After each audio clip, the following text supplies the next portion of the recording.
Պարոն Մանուկյան, դուք նշեցիք, որ նախարարները լավ էին աշխատում։ Ես չասացի լավ էին աշխատում, ես ասեցի ինչ սկզբունքով որոշվեց, որ այդ նախարարները պետք է։ Բայց մինչ այդ նշեցիք, որ լավ էին աշխատում։ Հա, Արմեն Աշոտյանը լավ էր աշխատում։ Ոնց կներեք։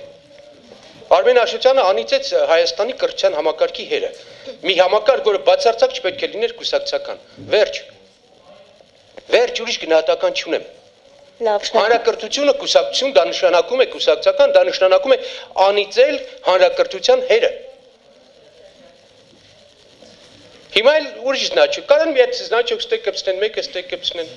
Խայտարակությունը ամոթ է։ Ես էլ եմ աշխատել, Ժորժ ջան, այնպես չի որ ես քննադատող եմ։ Ես փոխնախարարի առաջին տեղակալ էի, 35000 աշխատող կար մեր նախարարությունում։ Մի հոգի 35000-ից աշխատանքի չի հեռացվել, որևէ մեկը ՀՀՇ անդամ չի դարձել 35000-ի մեջ։ Որևէ տնօրեն հավաքարար կամ վարորդ անգամ չի փոխվել եւ ոչ մեկը չի դարձել մեր կուսակցության անդամ։ Ոնց կարելի է քո վարչական մեխանիզմը օգտագործես, մարդկանց ստիպես, որ դառնան քո նման մտածող։ Բանը որփի գլուխ են դարձրի, հասկանում եք, հատկապես կրթության համակարգ։ Ամեն եկող նախարարի հետ ամբողջ մի համակարգ,